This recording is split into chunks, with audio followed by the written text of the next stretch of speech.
From 41 Action Sports, here's Monday Morning Quarterback, sponsored by TDR Auto Plaza, changing the way used cars are sold. Located on I-35 in Kearney, Missouri. It's Monday Morning Quarterback once again, which is kind of strange today because, well, the Chiefs played on Saturday, which gives us plenty of time to talk and reflect. I want to welcome in the panel the Honorable Darren Smith from The Ship. Welcome in, Darren. Hey, always glad to be in your presence one more time. I appreciated that. The bearded Brad Fanning. Morning, Dee. How are you, my friend? I'm just trying to wake up, trying to get like that tie, man, and get festive and get jubilant and all that stuff. And making his first appearance here on Monday Morning Quarterback is the former Chief, J.C. Pearson. J.C., welcome in, sir. Hey, thanks for having me. Glad to be here. And we're talking Chiefs, guys, and the one thing that we noticed, a new and energetic Marcus Peters on Saturday. Had a little time to rest and reflect. And JC, we talked so much about your time out there at Arrowhead Stadium and playing in the secondary. Are we seeing a different Marcus Peters? Did that little rest away from the game get in his head? Are we going to see a better one throughout the remainder of the season? Well, I think so. I think he played very well. I think he communicated with his teammates a lot better. He was enthusiastic. Obviously came up with 3 big turnovers, 2 interceptions, and caused the fumble. But I think that he's learned his lesson. You know, he didn't do anything bad, didn't throw any flags, didn't yell at anybody. So obviously he can't control himself. So hopefully he's going to do that the rest of the year. And you have been a big supporter of Marcus Peters' play, Brad Fanning, but he's had some off-the-field issues here, and we really got to focus. Do we see a different Marcus Peters for the rest of the year? Well, I don't know. I hope so. If we see the same Marcus Peters that we saw Saturday night, I mean, the Chiefs are in pretty good shape. For the final 2 weeks of the season, they're going into the postseason. I mean, he's a passionate kid, man. He's super talented. And if we see that guy that we saw Saturday night, then the Chiefs are in great shape. I mean, I think the thing with Marcus Peters is he doesn't deal with adversity well. At least he hasn't.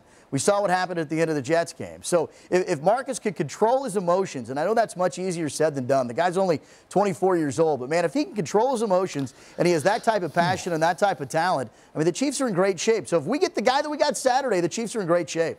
Darren Smith, you've been able to kind of whisper in Marcus's ear before and kind of get to know him from a different perspective. Do you think he's kind of flipped the script and kind of going down the straight and narrow for Andy Reid? Well, I'll put it like this. I don't want to say straight and narrow as though he ventured to. I mean, he's been a model citizen in the community. It's just people are upset about what he's done on the field, in the field of play. I think, you know, the time away, it gave him some time to reflect. And like J.C. and Brad said, I think the rest of the season, if he plays the way he plays last night, all will be forgiven. At the end of the day, he wants to win just like everybody else on that team. He just wears his emotion differently than the rest of the players, and it just came out. And so with that being said, he only wants to win just like anyone else on this team.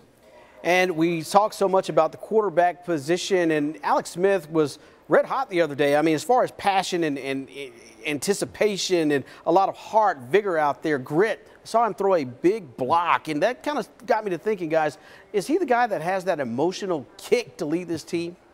Brad? Yeah, I mean, I never questioned Alex Smith's toughness or his leadership. I mean, you saw him even in the weeks when the Chiefs were losing. I mean, he was diving headfirst trying to hurdle guys, even when he's having a tough game throwing the football. So grit, leadership, I think Alex Smith has all those things. I've never questioned any of that. I think he's a tough guy. I think he's a smart guy. I think he's a really good quarterback. And I think he's at the top of that second tier of quarterbacks in the NFL. I think the one thing that we all question about Alex Smith, and it probably drives him a little bit nuts too, is he's got that trigger shy gene. He tends to check down a little bit. When he doesn't do that, then he's terrific. Now, I think Alex Smith is fine, all right? Is he Tom Brady? Is he Aaron Rodgers? Absolutely not. But he's a really, really good quarterback in this league. And I think, and his leadership and his grit, and without Alex Smith, I'm not sure where this Chiefs team would be. Darren, I'm almost scared to ask you, but if he's on that second tier, what is it going to take, if anything, for him to get to a top tier like some of those elite quarterbacks that Brad mentioned? He needs to not flinch up. See, the difference between someone like Alex Smith and the other quarterbacks that are in the top tier, he doesn't have that it factor. Like when Tom Brady in the Super Bowl last year marched on that field in the last drive, you knew that he was going to take it all the way. You don't get that feeling with the Alex Smith. There's nothing about Alex Smith when he steps on that field that puts fear in the opponent's heart. And look, shout out to the defense for the last couple of weeks, but the defense has made both Derek Carr and Phillip Rivers look like Alex Smith under pressure. JC, are these guys not giving Alex Smith his due diligence, his credit? I mean, is there something that you see in this guy that says he could possibly be the guy? Well, I mean, he could be the guy. I mean, I never questioned his want to and his leadership. They just have to play to his strength. Now, obviously, they're not going to line up and just throw the ball all over the field like a Tom Brady or an Aaron Rodgers and win. That's not who he is. If we can get the running game going like we have in games that we've won with Kareem Hunt, the defense plays the way that they've played, limiting teams and taking the ball away. Yes, Alex Smith can be that guy. There have been Super Bowl quarterbacks that haven't been those top-tier guys, a la, look at Trent Dilfer, look at Brad Johnson. Those guys are Super Bowl winning quarterbacks that aren't top-tier guys. So, yes, he could be that guy if everything falls into place. We continue to run the ball well, and the defense continues to take the ball away from teams. He can be that guy. Prior to the NFL draft, let's just go to draft night itself, and you hear the name Kareem Hunt, Darren Smith. What is it about this guy? You say, oh, man, he's a great player. He's a third-round draft pick. Now he's a potential Rookie of the Year candidate. Were you surprised at how he just came out of nowhere? Yes, I was surprised, just like Bill Belichick and the Patriots were in the first game. Once you saw what he could do, it was like, okay, you got a guy, hey, let him be the one to lead us to the promised land.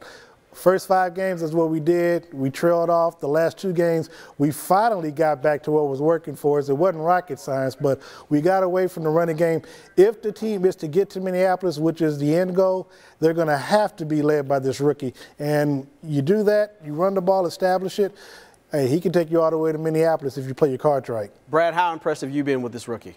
Pretty good, but I got to be honest with you, I wasn't surprised at all. I mean, way back in the day, I spent 10 years in Toledo, and I covered Gary Pinkel when he coached the Rockets, and he had a tailback by the name of Chester Taylor there. So I covered a lot of Mid-American Conference football, and I saw some great players. Urban Meyer coaching that conference. So I knew Kareem Hunt coming out of Toledo would be really, really good. I didn't know he'd be this good, but am I surprised that he's having the kind of year he's having? Not really. I mean, he's a fire plug of a running back, and as long as that offensive line opens holes for him, I think he's great, man. I mean, if you look at some of the numbers that Pro Football Focus puts out there, and I'm not the biggest analytics guy. Anybody that listens to our show on 610 Sports Radio will know that. But Pro Football Focus looks at these stats, and they say, man, nobody can tackle him the first time they get their hands on him. So I think Kareem Hunt's been terrific, and you could find running backs all over the draft. So, no, I'm not surprised that a guy from Toledo, drafted in the 3rd round, has had this type of impact for the Chiefs. JC, what is it about Kareem Hunt, that it factor? What do you see in this kid? Well, like Brad said, the first guy very rarely, if ever,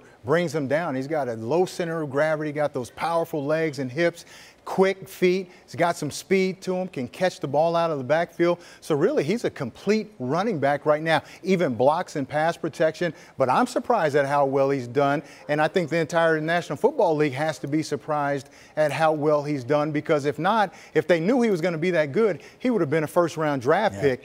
Teams passed on him. He went in the 3rd round. Great for the Chiefs. And I think they've got the Rookie of the Year right now. So I think everybody has to be surprised at how well he's played this year. And don't discount his hands. Great at catching balls out of the backfield. For our guests, J.C. Pearson, Brad Fanning, and the Honorable Darren Smith, I'm Dee Jackson. That is going to do it for your Monday Morning Quarterback. This has been Monday Morning Quarterback, sponsored by TDR Auto Plaza, changing the way used cars are sold. Located on I-35 in Kearney, Missouri.